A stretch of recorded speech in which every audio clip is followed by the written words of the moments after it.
2014, estamos iniciando uma vez mais o programa Momentos Espirituais e vamos dar continuidade ao estudo das leis morais. Estamos estudando a lei de liberdade e no item que se refere à fatalidade.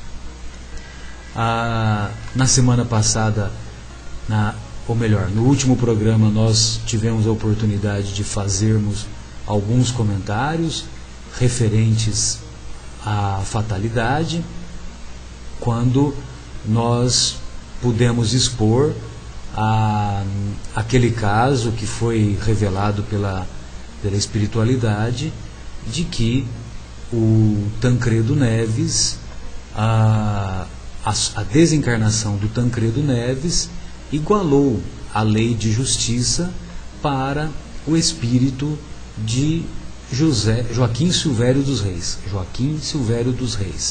aquele mesmo que foi o delator da Inconfidência Mineira. Então, pudemos fazer alguns comentários nesse sentido, algumas coincidências, as cirurgias que podemos classificar como cirurgias esquartejadoras, que o Tancredo Neves foi submetido e sentiu na pele aquilo que ele impôs ao Tiradentes, Joaquim José da Silva Xavier, o nosso grande herói da Inconfidência Mineira. E ele, lá no mundo espiritual, para se redimir perante a própria consciência, para se redimir com o auto-perdão, para perdoar-se a si próprio, ele pediu essa encarnação para que ele tivesse a oportunidade de sentir na pele o mal que ele impôs não só a Tiradentes, como também aos companheiros da Inconfidência Mineira, uma vez que o Tancredo Neves, ao ser eleito, ele também sentiu a frustração de não poder tomar posse, uma vez que foi abatido pela doença, que acabou culminando com a desencarnação, com a sua desencarnação algumas semanas depois que foi internado. E essa frustração que ele sentiu foi a mesma frustração que ele impôs aos antigos amigos da Inconfidência Mineira. Então, por uma análise simples, nós podemos constatar que a lei de justiça, ou a reencarnação, o objetivo da reencarnação é a justiça de Deus manifestar-se. E por esta análise daquilo que aconteceu com o nosso querido Tancredo Neves, nós podemos constatar a bondade de Deus ao oferecer uma oportunidade nova através da reencarnação. Boa noite, Marcos. Boa noite, Guilherme. Gostaríamos de ouvir as considerações iniciais. Boa noite a todos. Esse tópico de fatalidade é bastante, vamos dizer, além de interessante, é bastante controverso, porque o que nós podemos, dentro da nossa capacidade de análise, em linha mais ou menos o que o Marcelo colocou, é tentar inferir através de fatos e acontecimentos, buscar os elos de ligação com situações no pretérito que realmente podem ter trazido à tona esse desejo do espírito em, de alguma forma, se recompor ou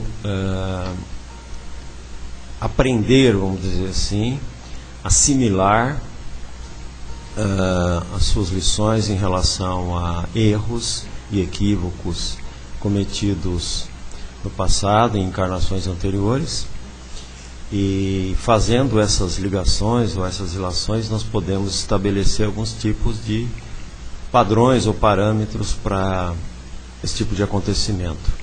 Então, é importante a gente diferenciar a fatalidade, que muita gente acaba considerando como algo, como uma espécie de maldição, uma coisa que você está predestinado porque de alguma forma você tem que pagar por aquilo. O conceito muitas vezes é bastante diferente. É uma prova ou um processo de aprendizagem para que o espírito possa se livrar de algumas amarras que ele traz de problemas de encarnações anteriores e aprender no caminho da sua evolução. Então, esses focos são mais interessantes de serem observados, porque a palavra fatalidade é uma palavra fatal, fazendo uma pequena brincadeira, quer dizer, nós aqui na nossa encarnação, no plano material, nós encaramos essa palavra de uma forma muito radical nesse sentido, ou seja, é uma punição severa que fizemos de alguma forma por merecer, ou então em pessoas mais supersticiosas até um encanto, uma maldição, uma feitiçaria que alguém colocou sobre aquela pessoa para que ela sofresse um processo sobre o qual ela não teria nenhum controle, vamos dizer assim, nenhuma forma de evitar.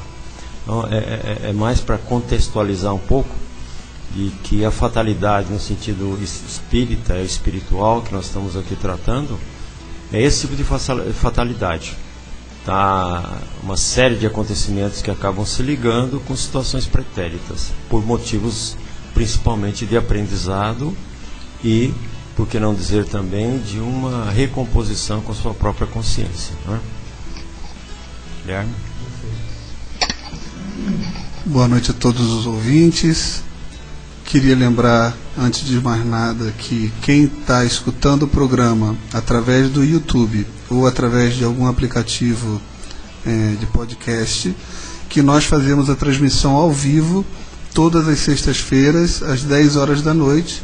Quem quiser, então, escutar ao vivo, basta ir no site da nossa casa, que é www.cepaulodetarso.org.br, e lá existe o link para escutar a rádio ao vivo. Então é só clicar lá na sexta-feira, a partir das 9h30 nós já colocamos uma música e a partir das 10 nós começamos então o programa.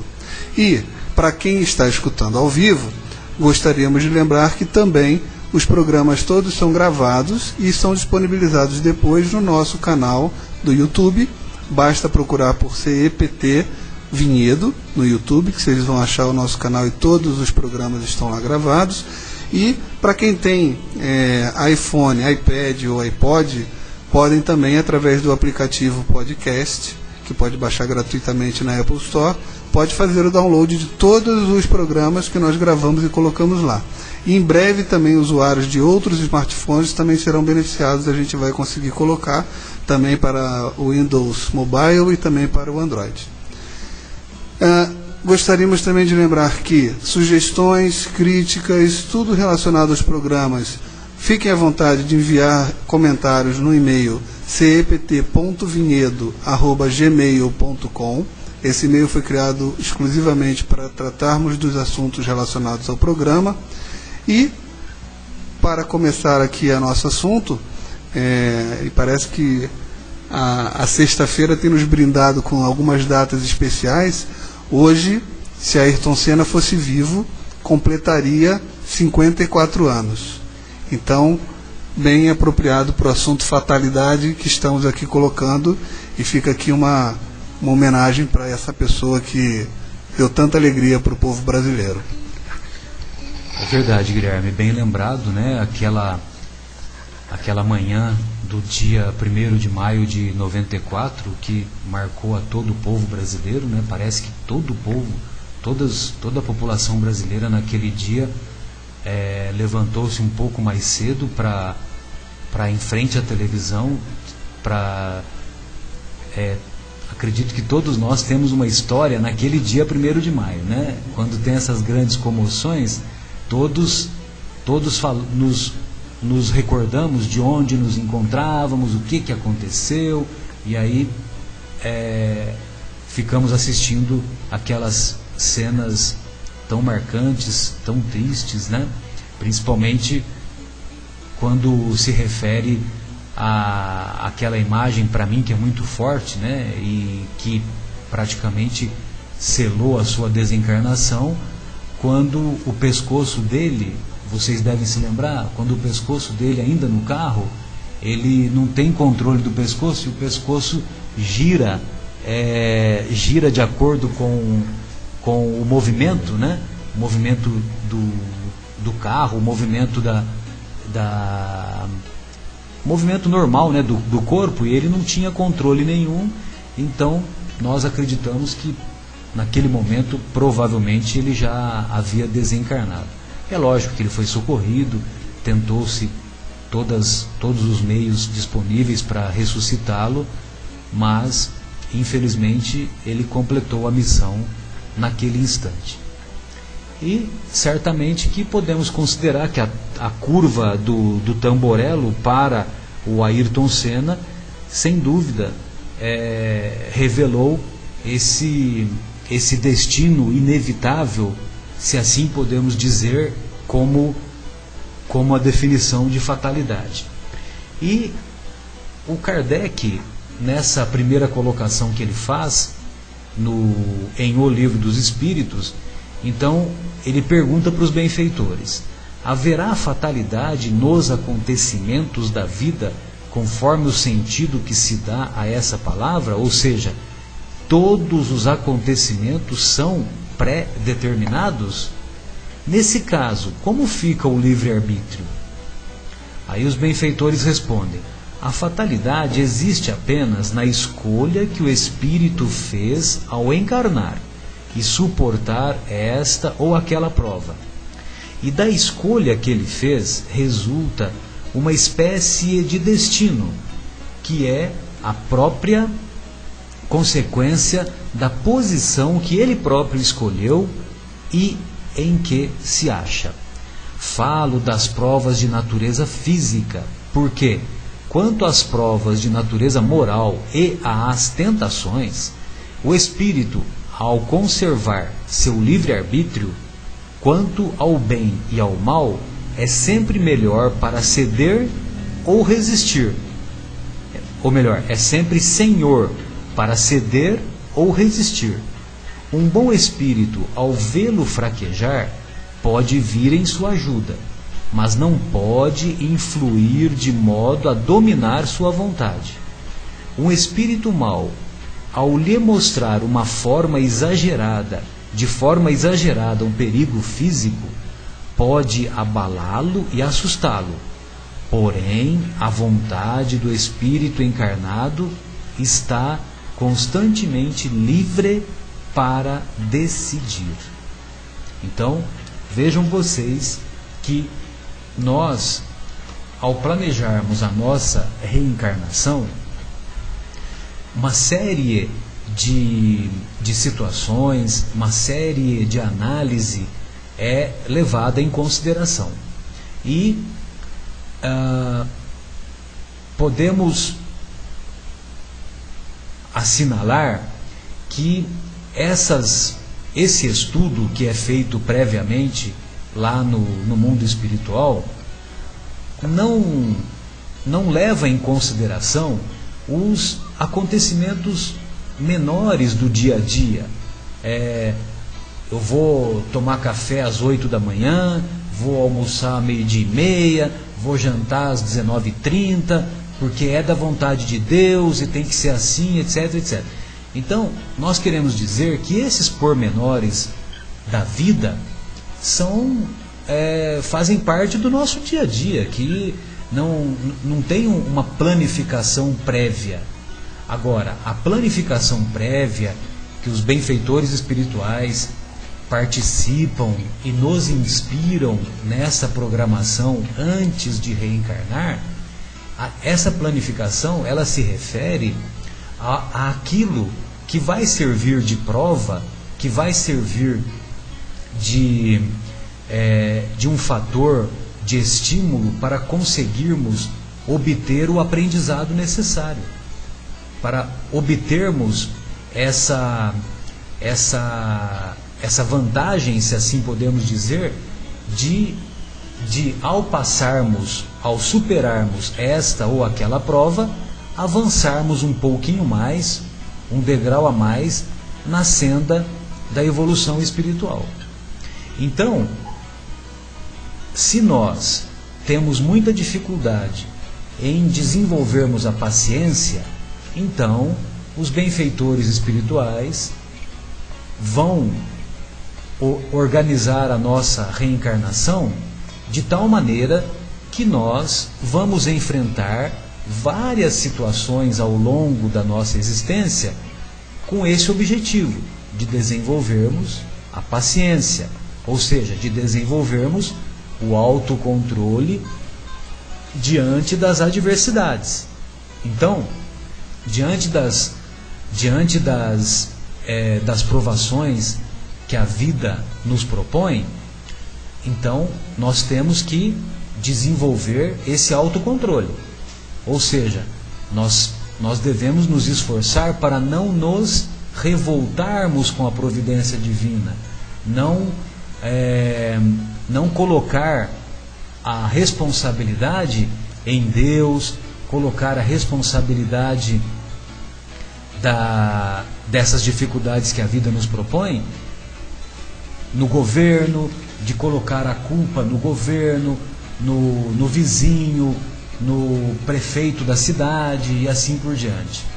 As dificuldades que a vida nos propõe têm como objetivo principal o nosso avanço, o nosso progresso, o desenvolvimento da nossa inteligência, o desenvolvimento da nossa vontade, da nossa determinação em perseverarmos no bem, em perseverarmos com as atitudes positivas, para que também possamos compartilhar. Esse verbo compartilhar me marcou bastante, sabe, Guilherme, que foi uma proposta que nós tivemos a honra de participar da entrevista na semana passada com a Vanessa Anceloni, que faz um trabalho muito bonito lá nos Estados Unidos, em Baltimore, onde ela dirige um centro espírita lá nos Estados Unidos, e ela compartilhou, né, os conhecimentos que ela possui conosco. E da mesma forma devemos agir em nosso dia a dia, compartilhando aqueles conhecimentos que adquirimos e passando não só esses conhecimentos no sentido intelectual, como também compartilhar aquelas virtudes que nós já possuímos e que nós ainda estamos aprendendo, para transmitir para os nossos irmãos de caminhada fé, coragem, resignação, submissão à vontade de Deus, para que possamos superar as provas que a vida nos oferece com esse objetivo de avanço. Vamos fazer uma pausa musical e em seguida retornaremos para mais alguns outros comentários. E a pausa musical é com o tema da vitória, que era a música, ainda a música tema do nosso Ayrton Senna, a música que nós escutávamos tantos domingos quando ele nos dava tantas alegrias. Fica aqui com vocês.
Então retornamos com o programa Momentos Espirituais, dando continuidade ao estudo de Lei de Liberdade no item Fatalidade.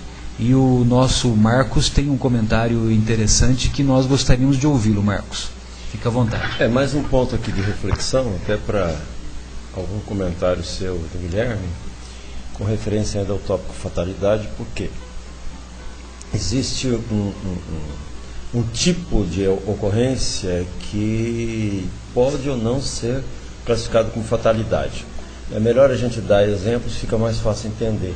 Pessoas célebres que morreram, vamos dizer, ou desencarnaram numa idade muito baixa, ou seja, muito jovens ainda, né? E aí eu vou fazer uma certa ilação em relação a isso. Eu vou dar aqui 2 exemplos, poderíamos dar o do próprio Senna, tá? Mas vamos dizer que o Senna está encaixado aí o desencarne dele num outro contexto. Vamos falar de 2 figuras que praticamente todo mundo conhece, James Dean e Bruce Lee. Então, os dois têm uma coisa em comum. Eles sempre alardearam ou manifestaram um desejo e um certo fascínio pela própria morte. E eu me lembro de uma frase, Bruce Lee até hoje é um ícone, vamos dizer, em várias coisas, é considerado o maior lutador de todos os tempos, era uma pessoa extremamente emocionalmente, mentalmente muito forte, né? É uma pessoa que numa luta ele teve um problema na coluna, os médicos todos que ele consultou disseram que ele não poderia mais caminhar, ele estava comprometido a parte da estrutura da coluna dele, e ele sozinho comprou diversos aparelhos, instalou na sua casa e voltou a lutar, fez os filmes todos que ele fez, né? Sempre com muita eficiência. Então era uma pessoa com uma mente muito forte, etc e tal. Mas uma coisa que ele falou que tem muito a ver com isso que a gente está falando aqui, ele disse que sempre quis desencarnar, morrer jovem, bonito e famoso, querido. E ele conseguiu isso na faixa dos 30 anos, entre aspas, né? Conseguiu, entre aspas. Desencarnou na faixa dos 30 anos. Que é o auge do nosso corpo físico, né? Isso, Marcos? quando ele estava no auge absoluto em todos os sentidos. Então, uma pessoa com essa capacidade de concentração mental poderia ter plasmado esse tipo de situação. Quer dizer, eu dei esse exemplo da recuperação dele de um problema grave de coluna, que provavelmente nenhum de nós conseguiria se recuperar desse problema. Mas eu vou dar um outro exemplo. E voltou a lutar em alta performance. Em alta, altíssima.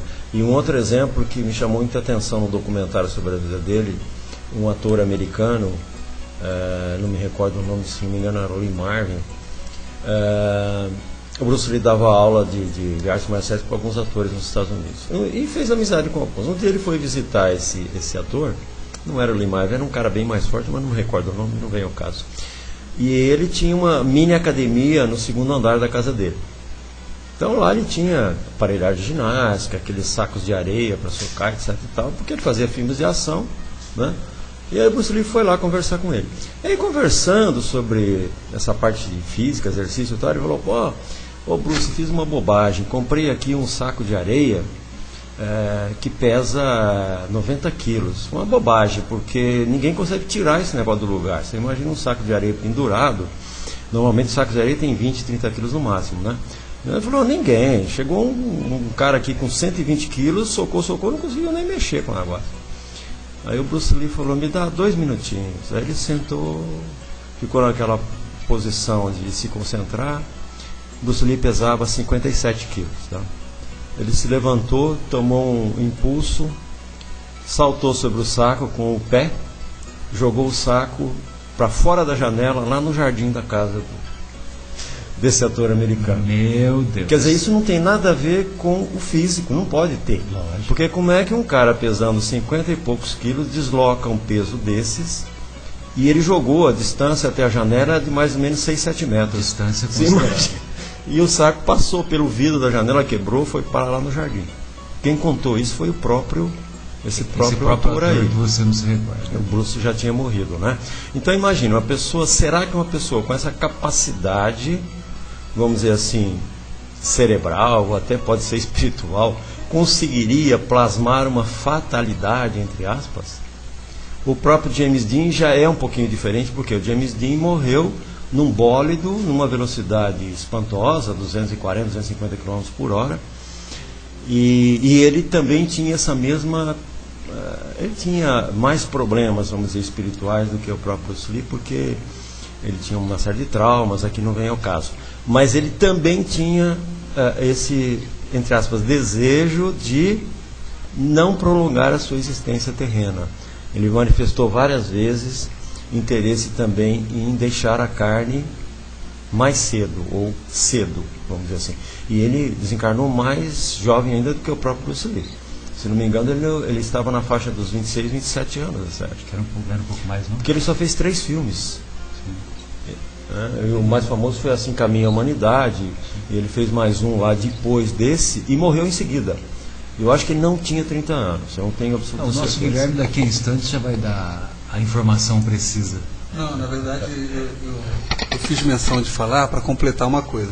O James Dean, a gente teve a conversa com a doutora Vanessa no sábado, e ele foi uma das pessoas que historicamente é conhecido por ter o que na época não se conhecia como o que eu vou falar agora, mas que hoje é conhecido como TDAH, que é o transtorno do déficit de atenção e hiperatividade. E as pessoas que possuem esse distúrbio, uma das características delas é a paixão por velocidade, que era o caso dele, né? Então, assim, dos casos clássicos estudados, ele é um que, muito embora naquela época o diagnóstico não fosse esse, talvez dislexia ou qualquer coisa do gênero, mas que hoje ele é um caso estudado sobre o transtorno do déficit de atenção e hiperatividade. Não, mas eu disse que daqui a instantes você vai dar essa informação para nós. A idade do James, a idade do qual James, ele desencarnou. É a idade que ele desencarnou. Agora, o Marcos, quando você falou bólido, explique para nós aí o que significa bólido, que eu estou desejoso de aprender. Um veículo em alta velocidade, altíssima velocidade. Veículo, qualquer que seja o veículo. Não, veículo esportivo normalmente. Veículo né? esportivo. Okay. Veículos tipo Ferrari, Lamborghini. Eu não me lembro, eu acho que era uma Porsche no caso dele. Aprendi mais um. Tem uma questão aqui que o Kardec coloca, que ele fala assim: algumas pessoas mal escapam de um perigo mortal para logo cair em outro. Parece que não teriam como escapar à morte. Não há fatalidade nisso? Exatamente. Aí os benfeitores falam: a fatalidade só existe, no verdadeiro sentido da palavra, apenas no instante da morte. Ou seja, quando esse momento chega, seja por um meio, ou seja por outro, não o podeis evitar. Não o podeis evitar. Ou seja, é inevitável. Olha só, o Guilherme está nos lembrando aqui que o James Dean realmente abandonou o corpo, é melhor do que mais morrer. cedo do que eu pensava. Abandonou o corpo aos 24 anos. Eu achava que era um pouquinho mais, eu achava que era 30 e alguma coisa. Só mais uma observação sobre o que me ocorreu agora. Agora o oposto, tá? Outro dia eu estava vendo uma biografia de um ator que não teve grande destaque em Hollywood, mas que foi, na vida real, o maior herói de guerra dos Estados Unidos. Na Segunda Guerra Mundial, o cara chamava-se Audie Murphy. O Audie Murphy fez alguns filmes, assim, não excelentes, mas bons filmes, mas nada assim de destaque. E eu me lembrei agora de uma entrevista, porque ele fez um filme biográfico também sobre a vida dele. Aí todo mundo, como é que você, um cara baixinho, né, franzino, conseguiu ser o maior herói da Segunda Guerra do Exército Americano? E aí ele contou como começou a história. Eles estavam encurralados com seu pelotão por um outro grupamento mais forte de alemães, e os alemães estavam melhor armados, ele estava com acho que 20 companheiros, ficou sozinho, todos os outros foram mortos pelos alemães. E só restava ele. E os alemães avançaram, vendo que, né, a situação já estava propícia para tomar a posição. Aí ele pensou e falou: bom, eu já estou realmente morto, né? Aí ele pegou a arma dele e pulou para cima dos alemães, do pelotão de alemães. Aquilo surpreendeu tanto que ele acabou, vamos dizer assim, matando diversos soldados alemães, e os outros fugiram, impressionados com a coragem dele, com a forma como ele reagiu. Então ele falou: não era heroísmo. Eu falei: bom, não tenho mais saída aqui, eu vou fazer. Foi muito autêntico. É o que me resta. É o que me resta. Depois disso, computa-se que ele, é uma coisa desagradável até de falar, mas vamos dizer, computa-se que ele provocou o desencarne de 380 e poucos soldados alemães em combate. Ele sozinho, quer dizer, ele individualmente. E aí vem a questão, exatamente o oposto, né? Isso é uma fatalidade, quer dizer, ele não havia programação para que ele desencarnasse, porque um ser humano normal, com essas características físicas, inclusive, ele não era um gênio, foi criado numa fazenda, se não me engano, do Iowa, quer dizer, é uma pessoa absolutamente comum, uma pessoa normal, comum, fraco fisicamente, nada excepcional em termos de inteligência ou coisa que o valha. Quando você ouve falar de um herói, uma pessoa que faz esses feitos, você pensa logo numa pessoa forte, musculosa, inteligente, né? E aí você vê uma figura absolutamente comum, vamos dizer, na melhor das hipóteses. E aí como é que uma pessoa consegue passar um período tão grande, correndo tantos riscos, assumindo riscos impressionantes e não foi ferido? É um negócio impressionante, quer dizer... às vezes você começou lá no seu primeiro dia num conflito desse, o cara já morre no primeiro dia. Esse cara passou praticamente a guerra inteira fazendo todo tipo de ato de heroísmo sem ser ferido.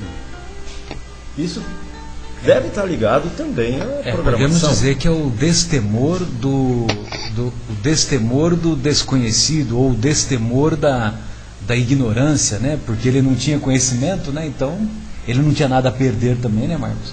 Né? É que nem como nós observamos às vezes no futebol, o time grande vai jogar contra o time pequeno, né? Aí o time pequeno, o que ele tem a perder?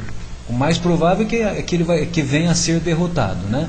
Então ele joga com tranquilidade, joga sem responsabilidade, né? Com atrevimento até. Exato, com atrevimento, né? Pois não, Guilherme?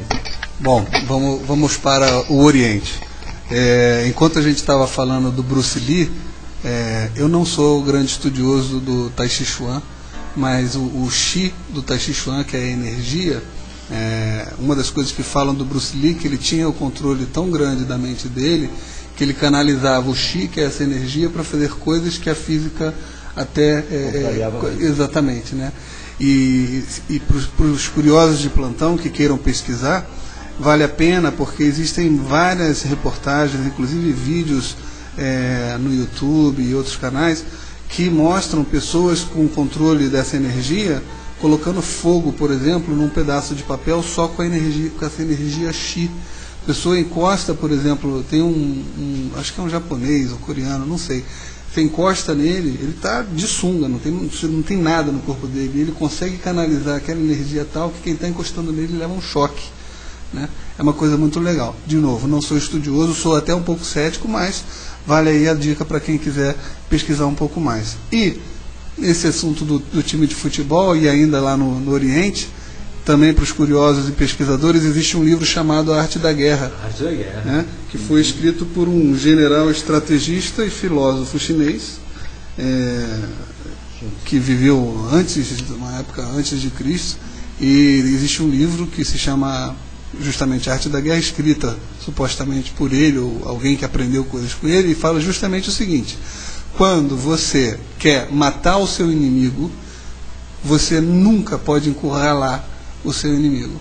Porque quando você encurrala o seu inimigo, ele vai lutar com todas as forças para te derrotar. E aí cada soldado do exército inimigo vai virar 10, vai ter a força de 10. Então é sempre deixar um flanco para ele poder escapar, que ele vai ficar naquela dúvida se corre ou se fica, e naquela dúvida você ataca e realmente você consegue conquistar. A incerteza leva à derrota, né? É o que explica esse episódio do Audie Murphy, porque ele não tinha opção. Ou ele ficava ali à mercê e seria morto, ou ele falava, bom, já que eu vou morrer, vou fazer o que eu puder aqui para... E acabou dando certo. Isso é uma realidade, é verdade. Você vê quantas divagações e quantas reflexões que fazemos com uma questão proposta em O Livro dos Espíritos, né? Não, mas a dúvida que eu ia colocar em relação a essa questão do Audie Murphy é qual é o papel do plano espiritual num processo como esse, né? Qual seria esse papel? Porque, contrariamente ao que a gente estava falando da fatalidade, de que você está aqui resgatando alguma coisa, etc e tal, também pode existir a situação oposta, quer dizer, meu amigo, você pode fazer, mas não é a tua hora, ou seja, não está programado. Então, nesse caso, é a fatalidade invertida, vamos dizer assim, né? É dessa forma que eu pelo menos estou interpretando, não sei se vocês concordam. É que quando você analisa uma guerra, né, Marcos, então as batalhas como eram antes, né, porque hoje não tem mais guerra de campo, né, guerra de campo de batalha, hoje é quem tem mais míssil é que vai vencer a guerra, né? Mas naquela época, que foi até outro dia, inclusive, né, ainda haviam esses confrontos nas batalhas e realmente nós podemos constatar que aqueles que morriam em combate, muitas vezes havia-se programado dele morrer desta forma, ou dele enfrentar os perigos de uma batalha para algum aprendizado, né, que esse aprendizado certamente vai ser útil para ele em um determinado momento, porque nós podemos também, de acordo com essa citação que você fez, eu me lembro de esses filmes que falam sobre guerra, né, só que agora eu não vou me lembrar o nome do filme, mas esses filmes que volta e meia, na década de 80 principalmente, passava-se na TV referindo-se aos episódios principalmente da Segunda Guerra Mundial, e eu me lembro que tinha lá um guerreiro americano que ele estava muito bem postado e escondido.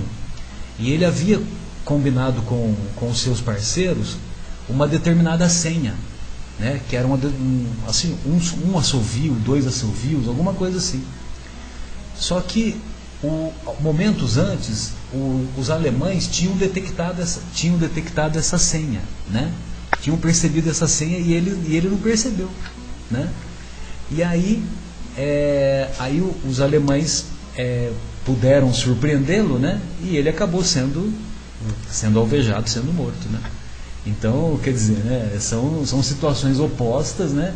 Que também imprevisíveis e de difícil análise, né? Só com um conhecimento bem amplo, né?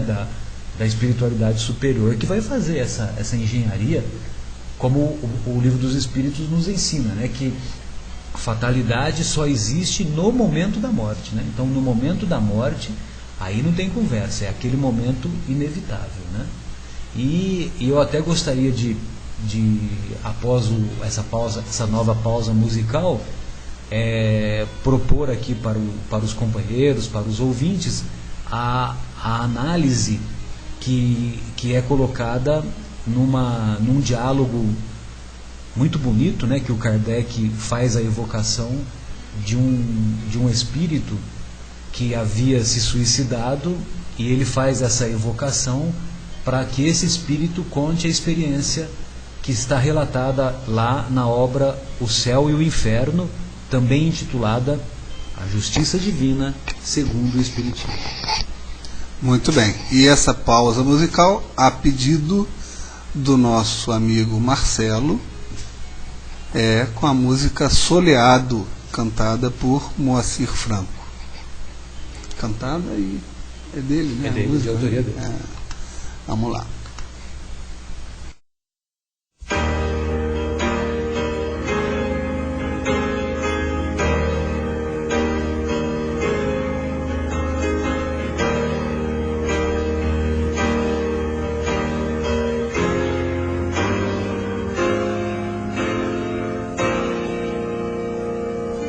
De muito longe vem uma canção,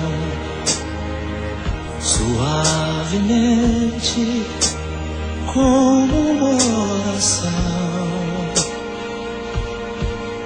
e um anjo azul entre bruma e véu veio abrir para nós os portões do céu. E ao céu chegamos como quem morreu, trazendo amor, o resto se perdeu. Somos pássaros livres da prisão, soltos no infinito, sobre a imensidão. De muito longe vem essa canção, fazer um só nosso coração. Vem comigo, vem, dá-me a tua mão, vem andar no céu com os pés no chão.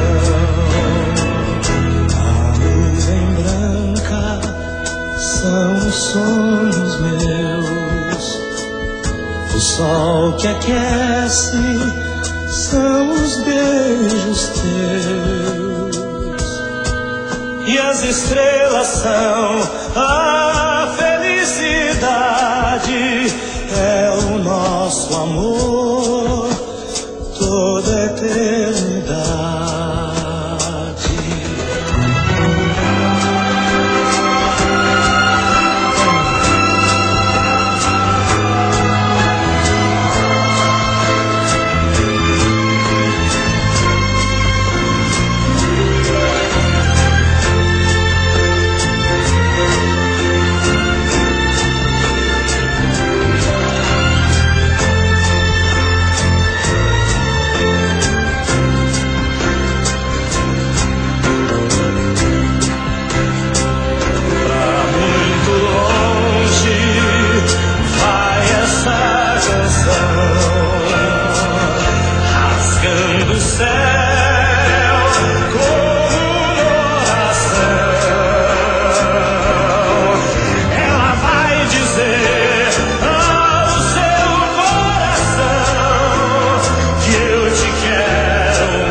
Então, dando continuidade ao programa Momentos Espirituais, vamos relatar um caso que está contido lá na obra O Céu e o Inferno, como dissemos há pouco, intitulado Mãe e Filho.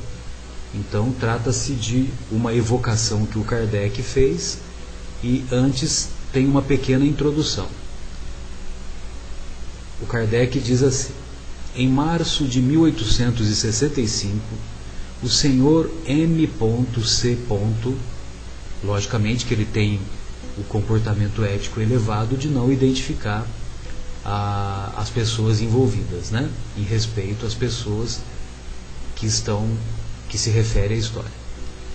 O senhor M.C., negociante em pequena cidade dos arredores de Paris, tinha em sua casa, gravemente enfermo, o mais velho dos seus filhos, que contava 21 anos de idade. Este moço, prevendo o desenlace, chamou sua mãe e teve forças ainda para abraçá-la. Esta, vertendo copiosas lágrimas, disse-lhe: vai, meu filho, precede-me, que não tardarei a seguir-te. Dito isto, retirou-se, escondendo o rosto entre as mãos. As pessoas presentes a essa cena desoladora consideravam simples explosão de dor as palavras da senhora C. Dor que o tempo acalmaria. Morto o doente, procuraram-na por toda a casa e foram encontrá-la enforcada num celeiro. O enterro da suicida foi juntamente feito com o enterro do filho. Evocação deste, muitos dias depois do fato, Kardec pergunta: sabeis do suicídio de vossa mãe, em consequência do desespero que lhe causou a vossa perda? Aí o filho responde: sim, e sem o pesar causado por essa fatal resolução da parte dela, julgar-me-ia completamente feliz. Pobre, excelente mãe, não pôde suportar a prova dessa separação momentânea e tomou, para se unir ao seu filho, o caminho que dele mais deveria afastá-la. E por quanto tempo? Assim, retardou indefinidamente uma reunião que tão pronta teria sido se sua alma se conformasse submissa às vontades do Senhor. Se fosse resignada, humilde, arrependida diante da provação que se lhe impunha, da expiação que deveria purificá-la. Orai, orai por ela, e sobretudo não a imiteis, vós outras, mães que vos comoveis com a narrativa de sua morte. Não acrediteis que ela amasse mais que as outras mães a esse filho que era o seu orgulho. Não, é que lhe faltaram a coragem e a resignação. Mães que me ouvis, quando a agonia empanar o óleo dos vossos filhos, lembrai-vos de que, como o Cristo, eles sobem ao cimo do Calvário, donde deverão alçar-se à glória eterna. Assina Benjamin C., o filho que agora se identifica. Evocação da mãe. Então é feita a evocação da mãe. Aí já vem a resposta. O médium já manifesta a comunicação da mãe. Quero ver meu filho. Tendes o poder de dar-mo? Cruéis, tomaram-mo para levá-lo à luz e a mim me deixaram em trevas. Quero-o, porque me pertence. Nada vale então o amor materno? Pois que, tê-lo carregado no ventre por 9 meses, tê-lo amamentado, nutrido a carne de sua carne, sangue do meu sangue, sangue do seu sangue, guiado os meus primeiros passos, ensinado a balbuciar o sagrado nome de Deus e o doce nome de mãe, ter feito dele um homem cheio de atividade, de inteligência, de probidade, de amor filial, para perdê-lo quando realizava as esperanças concebidas a seu respeito, quando o brilhante futuro se lhe antolhava? Não, Deus não é justo. Não é o Deus das mães, não lhes compreende as dores e desesperos, e quando me dava a morte para me não separar de meu filho, eis que novamente mo roubam. Meu filho, onde estás? Aí o evocador começa o diálogo. Pobre mãe, compartilhamos de vossa dor. Buscastes, no entanto, um triste recurso para vos reunirdes ao vosso filho. O suicídio é um crime aos olhos de Deus, e deveis saber que Deus pune toda a infração das suas leis. A ausência do vosso filho é a vossa punição. Ela responde: não, eu julgava Deus melhor que os homens, não acreditava no seu inferno, porém cria na reunião das almas que se amaram como nós nos amávamos. Enganei-me, Deus não é justo nem bom, por isso que não compreende a grandeza da minha dor como do meu amor. Oh, quem me dará meu filho? Tê-lo-ei perdido para sempre? Piedade, piedade, meu Deus! O evocador argumenta: vamos, acalmai o vosso desespero, considerai que, se há um meio de rever vosso filho, não é blasfemando de Deus como ora o fazeis. Com isso, em vez de atrairdes a sua misericórdia, fazeis jus a maior severidade. Ela responde: disseram-me que não mais o tornaria a ver, e compreendi que o haviam levado ao paraíso. E eu estarei acaso no inferno? No inferno das mães? Ele existe? Demais o vejo? O evocador responde: vosso filho não está perdido para sempre. Certo, tornareis a vê-lo, mas é preciso merecê-lo pela submissão à vontade de Deus, ao passo que a revolta poderá retardar indefinidamente esse momento. Ouvi-me, Deus é infinitamente bom, mas é também infinitamente justo. Assim, ninguém é punido sem causa, e se sobre a terra ele vos infligiu grandes dores, é porque as merecestes. A morte de vosso filho era uma prova à vossa resignação. Infelizmente, a ela sucumbistes quando em vida, e eis que após a morte, de novo sucumbis. Como pretendeis que Deus recompense os filhos rebeldes? A sentença não é, porém, inexorável, e o arrependimento do culpado é sempre acolhido. Se tivesseis aceito a provação com humildade, se houvesseis esperado com paciência o momento de vossa desencarnação, ao entrardes no mundo espiritual em que vos achais, teríeis imediatamente avistado vosso filho, o qual vos receberia de braços abertos. Depois da ausência, vê-lo-eis radiante. Mas o que fizestes e ainda agora fazeis, coloca entre vós e ele uma barreira. Não o julgueis perdido nas profundezas do espaço. Antes, mais perto do que supondes, é que véu impenetrável o subtrai à vossa vista. Ele vos vê e ama sempre, deplorando a triste condição em que caístes, pela falta de confiança em Deus, e aguardando ansioso o momento feliz de se vos apresentar. De vós somente depende abreviar ou retardar esse momento. Orai a Deus e dizei comigo: meu Deus, Perdoai-me o ter duvidado de vossa justiça e vossa bondade. Se me punistes, reconheço tê-lo merecido. Dignai-vos aceitar meu arrependimento e submissão à vossa santa vontade.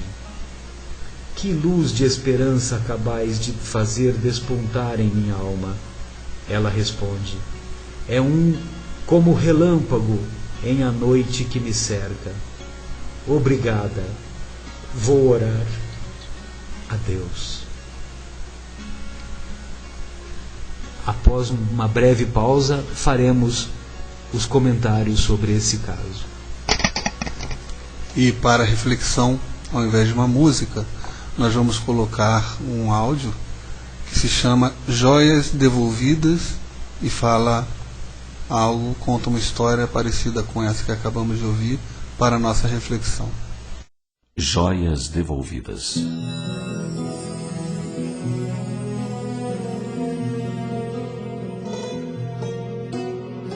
Narra uma antiga lenda árabe que um rabi religioso dedicado vivia muito feliz com sua família.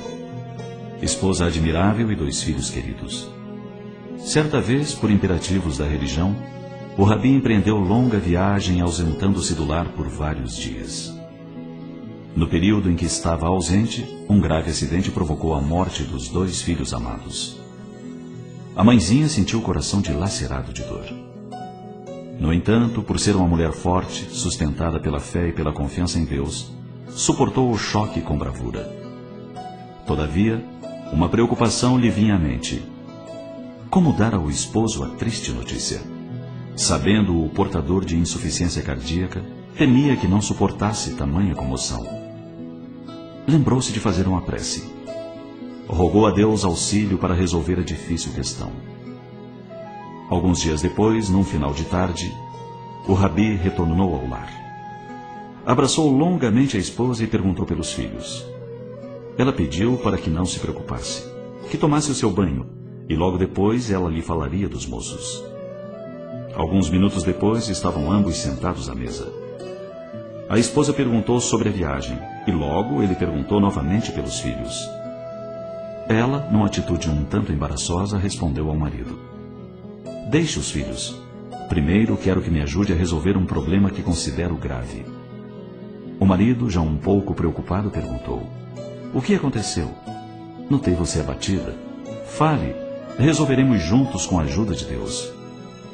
Enquanto você esteve ausente, um amigo nosso visitou-me e deixou 2 joias de valor incalculável para que as guardasse. São joias muito preciosas. Jamais vi algo tão belo. O problema é esse. Ele vem buscá-las e eu não estou disposta a devolvê-las, pois já me afeiçoei a elas. O que você me diz? Ora, mulher, não estou entendendo o seu comportamento. Você nunca cultivou vaidades. Por que isso agora? É que nunca havia visto joias assim. São maravilhosas. Podem até ser, mas não lhe pertencem. Terá que devolvê-las. Mas eu não consigo aceitar a ideia de perdê-las. E o rabi respondeu com firmeza: ninguém perde o que não possui. Retê-las equivaleria a roubo. Vamos devolvê-las. Eu a ajudarei. Iremos juntos devolvê-las hoje mesmo. Pois bem, meu querido, seja feita a sua vontade. O tesouro será devolvido. Na verdade, isso já foi feito. As joias preciosas eram nossos filhos. Deus os confiou à nossa guarda e durante a sua viagem veio buscá-los. Eles se foram. O rabi compreendeu a mensagem, abraçou a esposa e juntos derramaram grossas lágrimas, sem revolta nem desespero.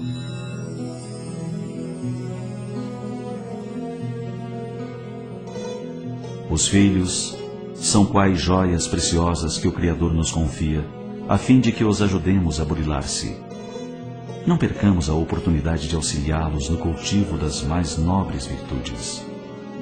Assim, quando tivermos que devolvê-los a Deus, que possam estar ainda mais belos e mais valiosos.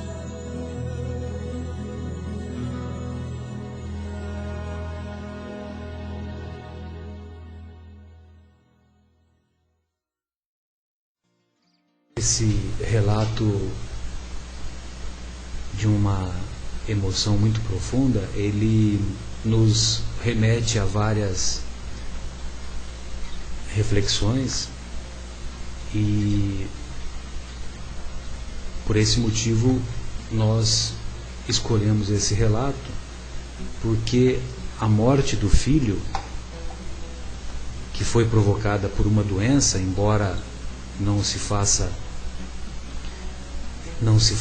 identificada qual a doença, né, que foi, mas a morte do filho estava prevista.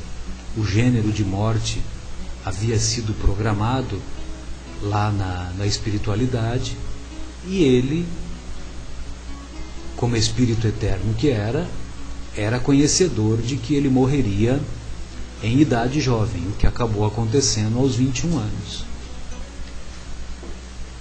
Os pais, por sua vez, também haviam solicitado dos benfeitores espirituais enfrentar essa prova difícil que é a perda de um filho em idade jovem. Certamente que a sequência natural da nossa existência, da existência de cada um de nós, é os filhos enterrarem os seus pais, e não o contrário.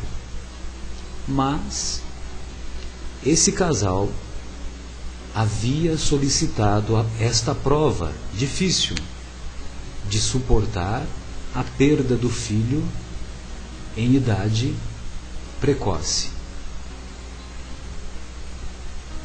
No momento do evento em que se dá a morte do filho, a mãe, infelizmente, não teve forças suficientes para suportar essa dor e escolheu o triste caminho do suicídio.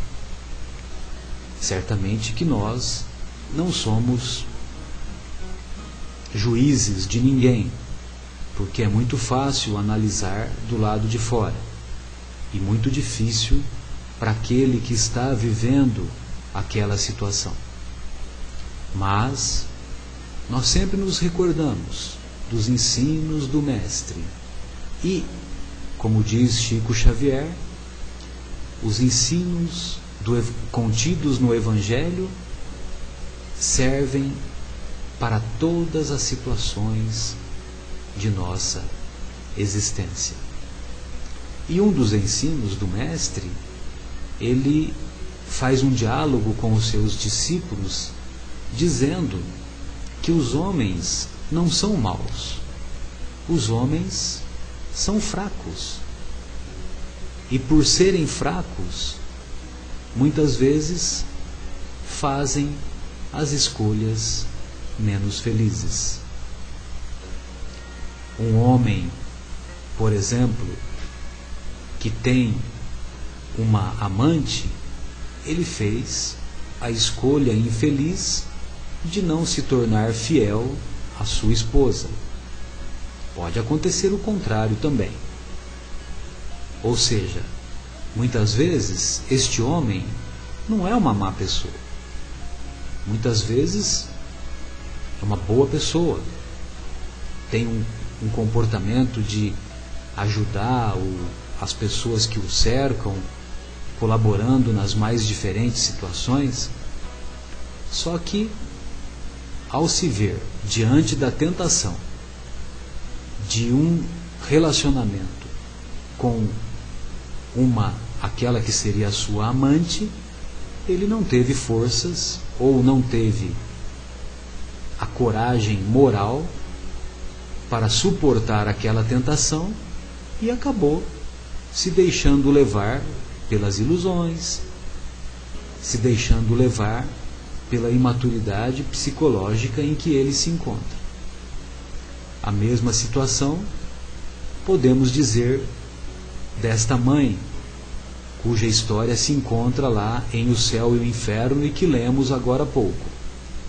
Porque, ao enfrentar esta dor imensa, ela também não teve forças suficientes para suportar aquela dor, não teve a coragem moral de aceitar humildemente essa separação e não só acabou fazendo a escolha infeliz do suicídio, pensando que o suicídio faria com que ela se encontrasse com o seu filho de imediato no mundo espiritual. E chegando lá no mundo espiritual, ela constatou que não só ela não se encontraria com o seu filho, que a havia precedido, como também ela aumentou o abismo da separação desse encontro lá no mundo espiritual. E foi esse o diálogo esclarecedor que, felizmente, foi muito útil e muito explicativo, elucidativo, o comentário que o evocador fez ao tentar esclarecê-la. E finalmente, como pudemos constatar no final do diálogo, ela aceitou a explicação e pôde iniciar o caminho do retorno. Gostaria de ouvi-los, companheiros. Bom, enquanto o Marcos pensa, reforçando o que o Marcelo falou, nós não somos aqui juízes, somos, como todas as pessoas que estão aqui ouvindo, pessoas imperfeitas, almas imperfeitas em busca de evolução. Então, quem está escutando, na verdade, não pense que o que estamos aqui dizendo faça parte de um tipo de julgamento, mas como o nosso intuito aqui é a divulgação da doutrina espírita, e como a doutrina espírita é conhecida por ser uma fé raciocinada, fica aqui o convite para um estudo mais aprofundado dessa questão, quando a gente fala de suicídio, quando a gente fala de fatalidade. Isso tudo faz parte da lei da liberdade, que é o que nós estamos tratando agora, que é uma das leis morais que tem sido pauta dos últimos 5 programas que estamos aqui fazendo. Pensou, Marcos? Não, Logo existiu. Na realidade, eu estava elucubrando algumas coisas aqui numa linha próxima a essa, porque tanto o suicídio quanto você tirar a vida de outra pessoa, obviamente são erros, né? São fraquezas, são atos de fraqueza, mas óbvio que todos eles têm gradações, né? Então, claro que um assassino serial, um ditador aí sanguinário, ele tem muito mais a aprender do que uma pessoa no momento de alta emotividade ou com a sua vida própria em risco, acaba tirando a vida de um semelhante. Óbvio que existem essas gradações, né? Tanto para tirar a vida de alguém como para o próprio suicídio, né? Eu sempre me lembro de uma história que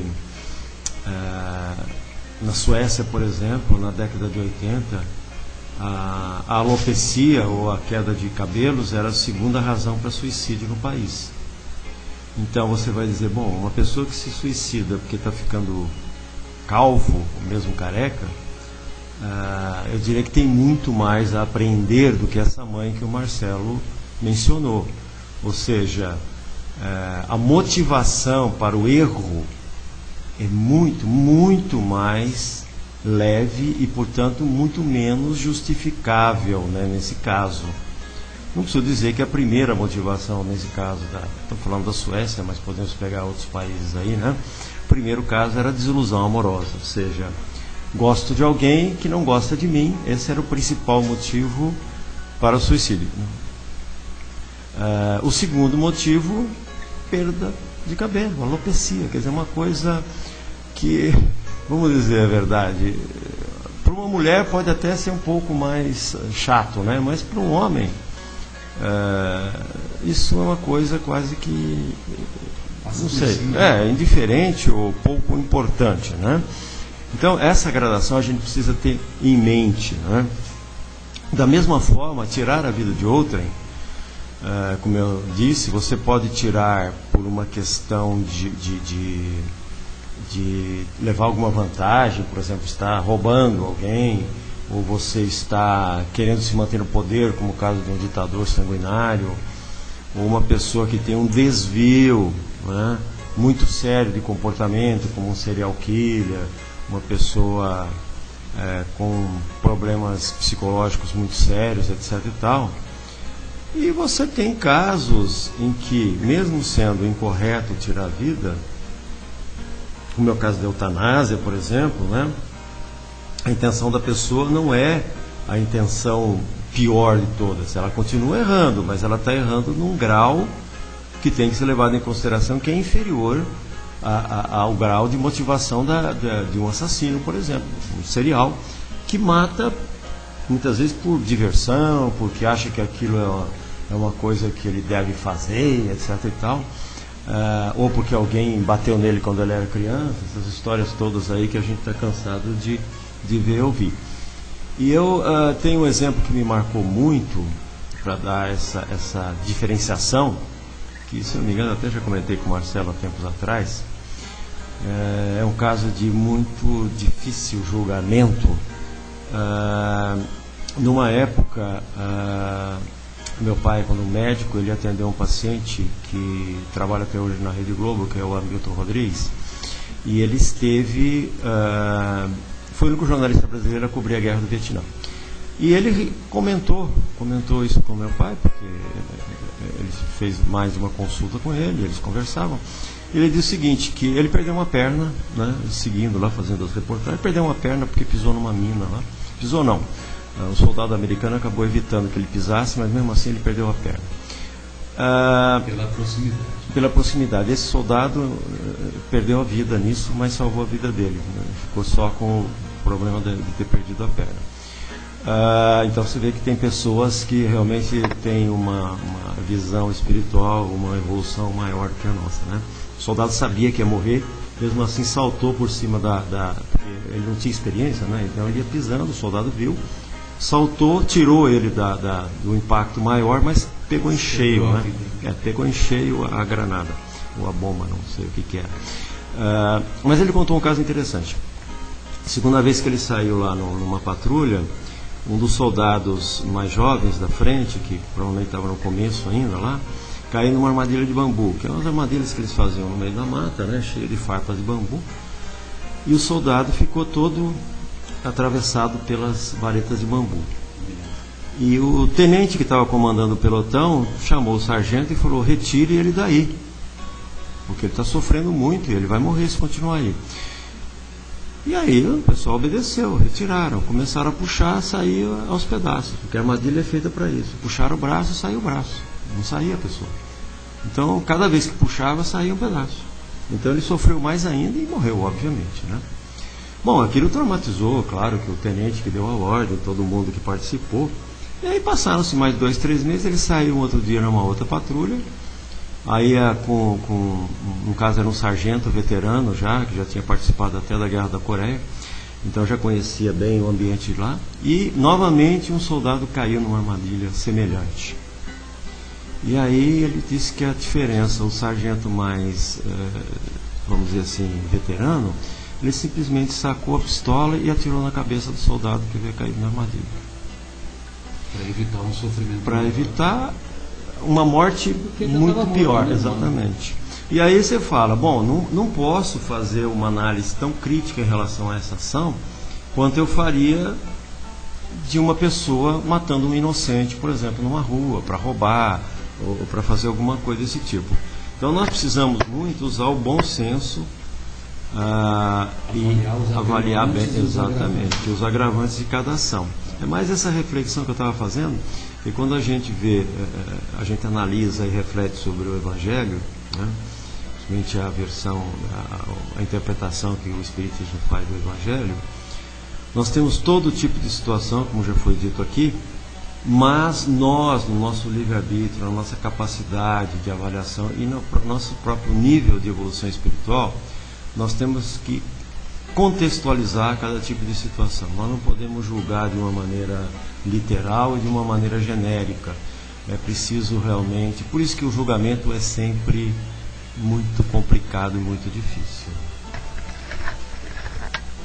Perfeito, Marcos. Bela exposição que você fez, e lembrando dessa história de algumas situações que para nós outros é fácil julgar, porque por estarmos de fora, e nós podemos dizer que esse sargento cometeu uma eutanásia, né? Mas por outro lado, nós podemos dizer que ele evitou um mal maior, né? Que é aquele sofrimento que o nosso amigo lá estava sendo infligido, e ele certamente já tinha vivenciado experiências anteriores, né? Agora, em relação a esse probleminha das guerras aí, que nós estávamos até conversando aqui anteriormente, o Kardec fez uma indagação que é muito interessante, viu?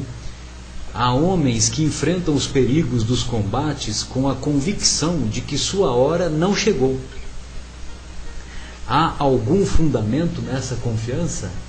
Aquele exemplo que você citou, né, do Aldmorf. Então, os benfeitores respondem: frequentemente o homem tem o pressentimento de seu fim. Como pode ter o pressentimento de que não morrerá ainda? Esse pressentimento vem por meio dos seus protetores espirituais, que querem adverti-lo para estar pronto para partir, ou estimulam sua coragem nos momentos em que é mais necessária. Pode vir ainda pela intuição que tem da existência escolhida, ou da missão que aceitou e sabe que deve cumprir. Então, por esse motivo é que Waldemorf, né? Waldemorf. Como é que você escreve? Vai, soletra aqui, ó. Soletra. A-U-D-I-E, primeiro nome. Ode. Depende do estado, né? Pronuncia de maneira diferente, mas o mais certo é Ode. E a segunda é M-U-R Murphy. M-U-R-P-H-Y. Waldemorf. Em alguns lugares se pronuncia Wood mesmo, no interiorzão principalmente, mas é Waldemorf. Tem uma outra colocação que o Kardec faz, que ele fala assim: há fatos que forçosamente devem acontecer e que a vontade dos espíritos não podem afastar? Aí os benfeitores respondem: sim. E sim, existem fatos que a vontade dos espíritos não podem afastar. Mas vós, antes de encarnar, vistes e pressentistes quando fizestes vossa escolha. Entretanto, não acrediteis que tudo o que acontece está escrito, como se diz. Um acontecimento é muitas vezes a consequência de um ato que praticastes por livre vontade. Caso contrário, o acontecimento não teria ocorrido. Se queimais o dedo, é consequência de vossa imprudência e ação sobre a matéria. Apenas as grandes dores, os acontecimentos importantes que podem influir na evolução moral, são previstos por Deus, já que são úteis para a vossa depuração e instrução. Então vejam vocês que, como dissemos no início, esses acontecimentos menores muitas vezes são consequências de atos que nós mesmos praticamos, né? Não tem nada a ver com Deus, com os benfeitores espirituais, nada disso. Agora, há aqueles acontecimentos importantes, aqueles acontecimentos que vão exercer uma influência em nossa vida e que realmente tem uma demarcação e um objetivo em nos elevarmos moralmente, em exercitarmos a nossa inteligência e assim por diante, né? Acontecimentos determinantes. Acontecimentos determinantes, exatamente. Eu tenho uma dúvida. Se não me engano, no programa passado nós falamos sobre o caso daquele noivo que no dia do seu casamento estava com um copo no bolso que ele botou para tirar uma foto e depois ele foi dançar na pista, escorregou, caiu, o copo se partiu, rasgou a femoral dele e ele teve ali uma hemorragia e morreu na própria festa, né? Exatamente. Isso é uma fatalidade que eu realmente não sei. Seria uma fatalidade ou pode ter sido uma imprudência que acabou causando a sua morte? Então, esses casos, né, Guilherme, são difíceis da gente abordar porque nós não temos um conhecimento mais amplo, né? Mas o que nós podemos definir é que o gênero de morte foi escolhido pelo espírito antes de encarnar. O gênero de morte. Então, e provavelmente o momento também, né? Que o momento, né, no caso do exemplo que você citou, é um momento marcante na vida do indivíduo, né? Um momento de confraternização, de alegria, né, com os familiares, aquela coisa toda, né? E esse momento, que é o momento de uma vida nova, ele vê frustrar, né? Ele vê uma frustração.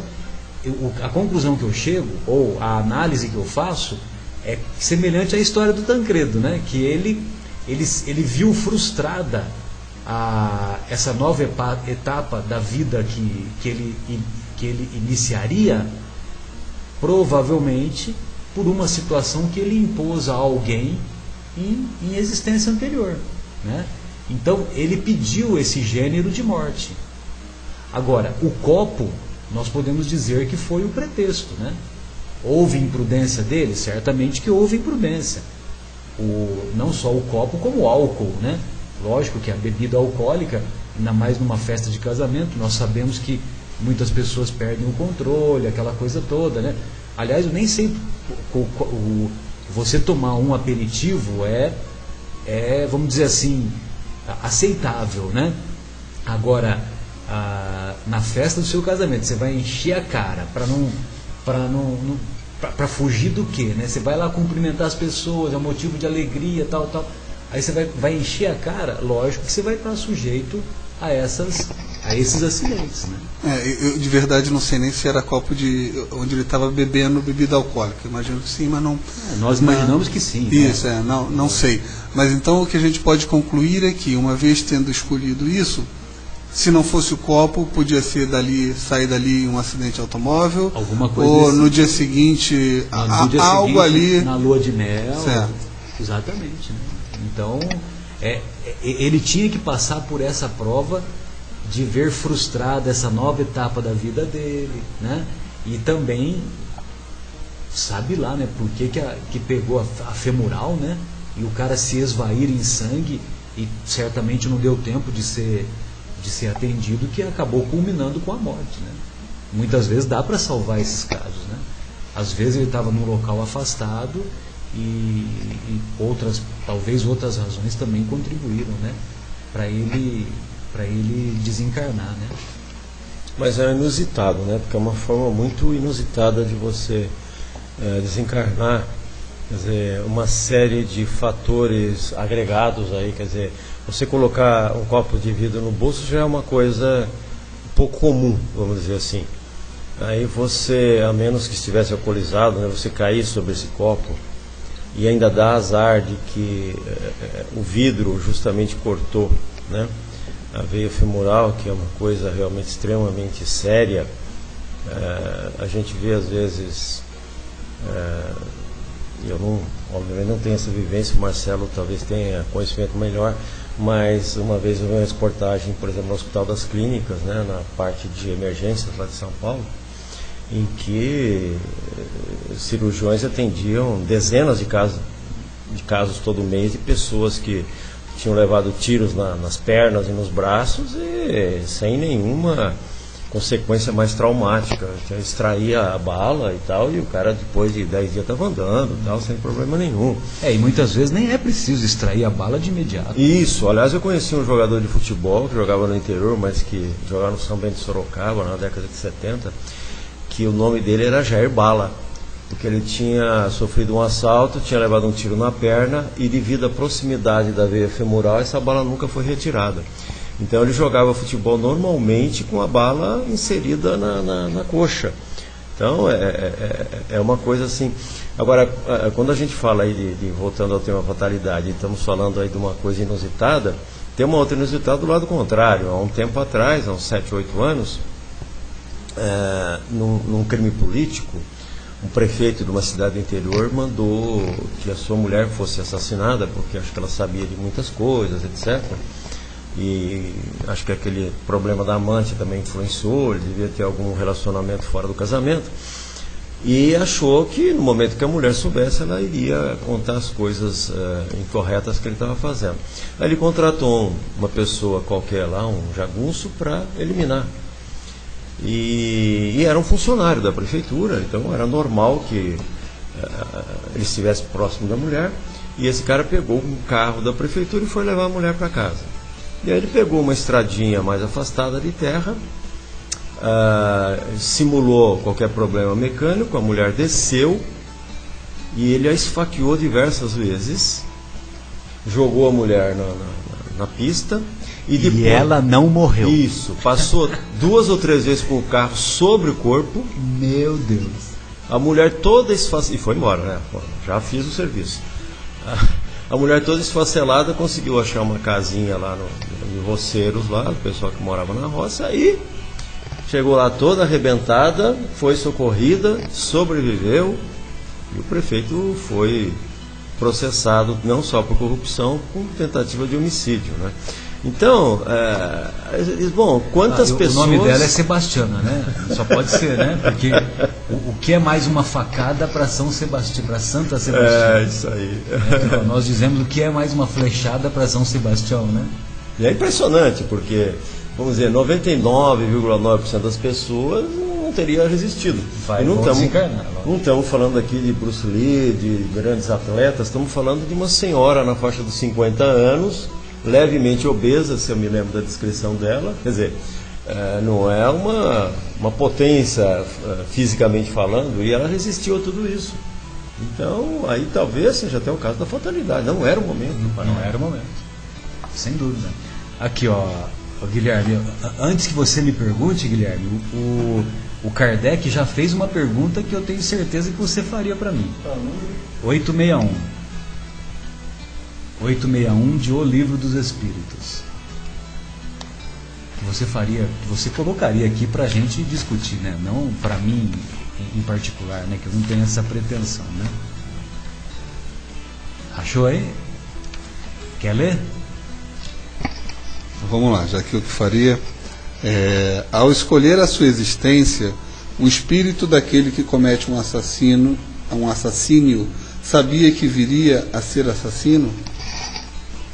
Você viu só que interessante? Então, uma pessoa que mata outra antes de reencarnar, ela sabia que ia ser um assassino? Aí os benfeitores respondem que não. Sabe que, escolhendo uma determinada espécie de vida, poderá ter a possibilidade de matar um de seus semelhantes, mas não sabe se o fará, porque há nele quase sempre uma decisão antes de cometer qualquer ação. Portanto, aquele que delibera sobre uma coisa é sempre livre para fazê-la ou não fazê-la. Se o espírito soubesse por antecipação que, como homem, deveria cometer um assassinato, é porque isso estava predestinado. Sabei que ninguém foi predestinado ao crime, e todo crime, como todo e qualquer ato, é sempre o resultado da vontade e do livre-arbítrio. Além disso, confundir sempre duas coisas bem distintas: os acontecimentos materiais da vida e os atos da vida moral. Se algumas vezes existe fatalidade, é nos acontecimentos materiais cuja causa está fora de vós e são independentes de vossa vontade. Quanto aos atos da vida moral, esses atos emanam sempre do próprio homem, que sempre tem, consequentemente, a liberdade de escolha. Para esses atos, nunca existe fatalidade. Então, naqueles atos em que podemos fazer as escolhas, a responsabilidade é nossa, né? Agora, aqueles acontecimentos materiais e que podemos lembrar do exemplo citado pelo Guilherme, né, do programa anterior, né, Guilherme, do copo, né, que o copo é que teria sido o causador, né, da morte lá, do acidente que envolveu o noivo no dia do seu casamento. Então, esses acontecimentos materiais, aí sim nós podemos considerar como fatalidade, como uma situação inevitável, né? Eu acho que nós poderíamos fazer mais uma pausa e em seguida retornaremos para mais alguns comentários. Então vamos ouvir a música Paraíso, a Sinfonia do Amor, de Plínio Oliveira.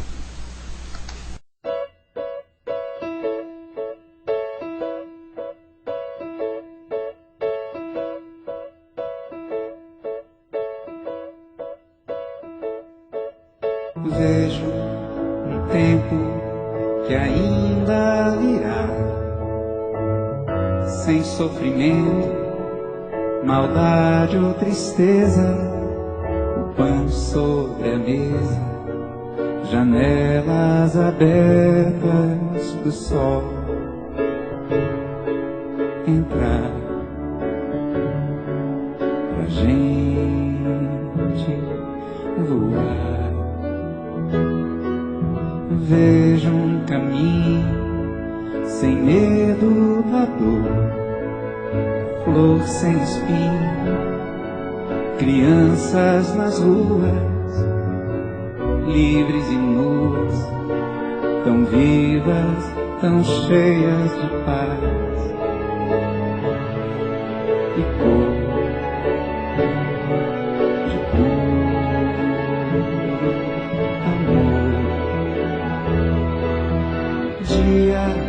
Que chega e não tardará, uma mão que aconchega e divide um sorriso.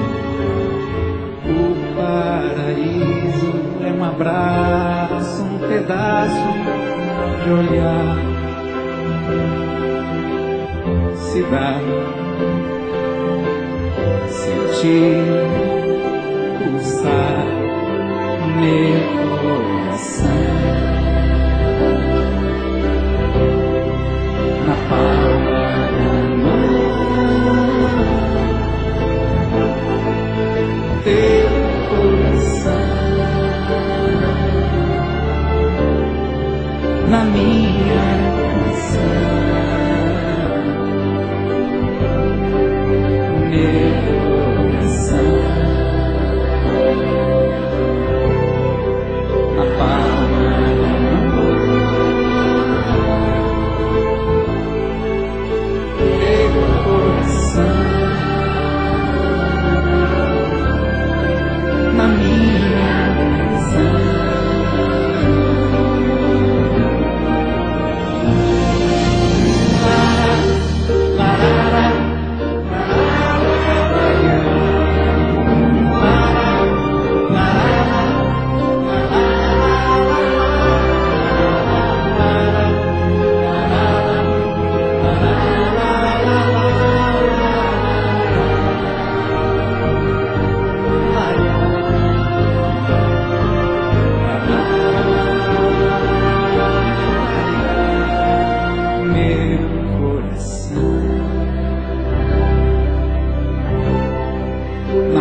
Bem, então continuamos com esse bate-papo agradável aqui, que estamos fazendo reflexões que envolvem o assunto da fatalidade, que se encontra lá na Lei de Liberdade, né, em O Livro dos Espíritos, e essas reflexões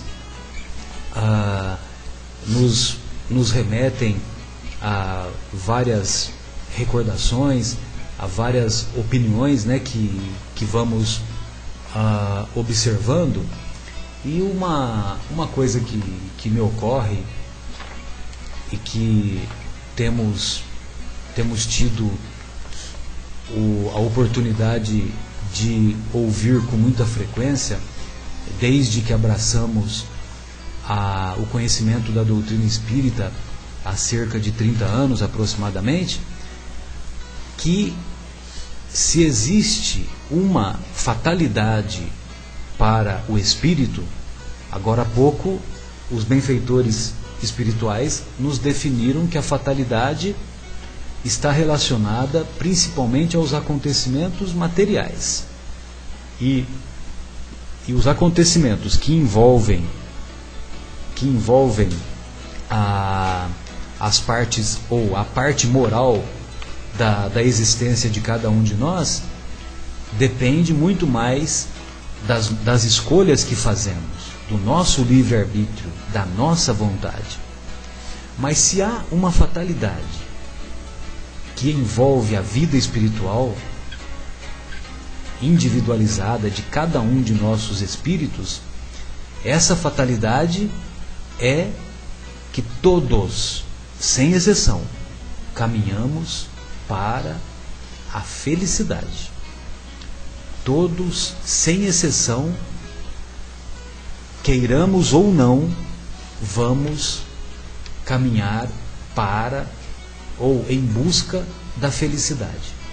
Certamente que uns vão caminhar mais apressadamente, ou não apressadamente, que é o termo mais apropriado, mas mais rapidamente, e outros mais lentamente. Por isso que cabe a cada um de nós, pelo nosso esforço, pela nossa vontade, nos tornarmos melhores a cada dia, sempre lembrando aquele pensamento do Chico Xavier, quando ele nos ensina que a evolução espiritual, ela se dá pela desidratação, ou seja, para evoluirmos é preciso desidratarmos. E essa desidratação, como que ela ocorre? Ela ocorre pela lágrima ou pelo suor. Pela lágrima, como consequência da dor, e pelo suor, como consequência dos esforços que fazemos para nos tornarmos melhores. Por outro lado, hoje ainda tivemos oportunidade de acompanharmos um pensamento do Chico que também muito nos motiva e muito nos estimula, que ele diz assim: quem sabe pode muito, mas quem ama pode mais. Então, fica aí o convite para os nossos ouvintes, os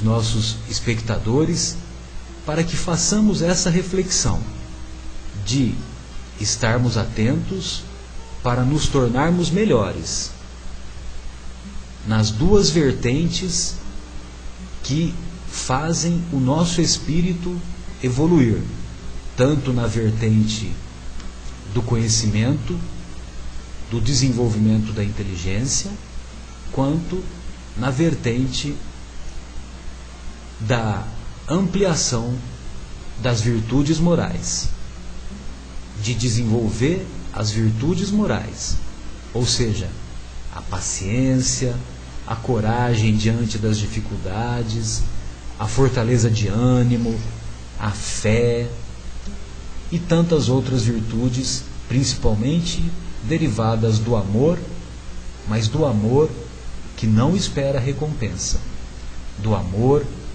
que não espera retirar vantagem para si, se essa vantagem é motivo de prejuízo do nosso irmão de caminhada. Então, estamos aqui fazendo as despedidas de mais este episódio do nosso podcast, né? Se podemos assim dizer, né, Guilherme? E que essas reflexões, do fundo dos nossos corações, nós desejamos que sirvam para todos aqueles que nos acompanharam. Suas despedidas, meu caro Marcos, meu caro Guilherme, fiquem à vontade. Bom, boa noite a todos. Obrigado pela paciência de terem nos escutado até essa hora. Esperamos que todo esse processo de reflexão possa ter ajudado a todos nós de alguma maneira,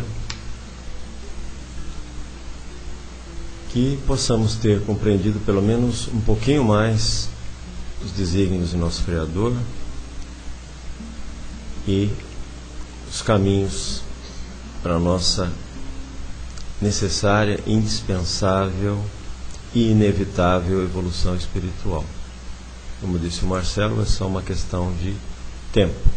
Mais tempo para alguns, menos tempo para outros, que muitas vezes optam por arrostar desafios maiores, enfrentar situações adversas mais significativas nas suas encarnações, e outros que optam muitas vezes por um pouquinho mais de comodismo, né, e vão mais lentamente nesse processo, caminham mais lentamente. Então, boa noite a todos, um excelente final de semana e até a próxima semana. Então, aqui é o Guilherme. Boa noite a todos que estão ouvindo, boa noite a todos que participaram conosco via online ou que estão escutando agora através do YouTube ou através dos podcasts. E lembrando que estamos falando da Lei da Liberdade, e a partir do programa seguinte, na próxima sexta-feira, vamos então entrar no assunto conhecimento do futuro, ainda dentro da Lei da Liberdade. É isso.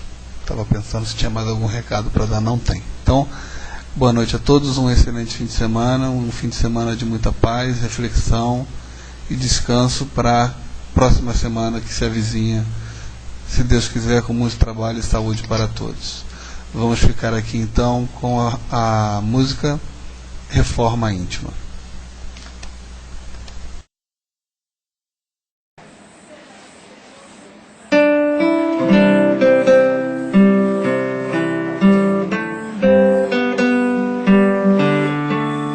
Tantas vezes tenho ouvido, este mundo está perdido, não dá pra mudar. Como melhorar? Mudar sempre é bem difícil, mas vale a pena tentar. A reforma é o princípio pra quem pensa em chegar lá. Faça uma oração, exercite o perdão, pratique a caridade, um sorriso é preciso. Não esqueça a humildade, fica mais bonito se todos derem as mãos.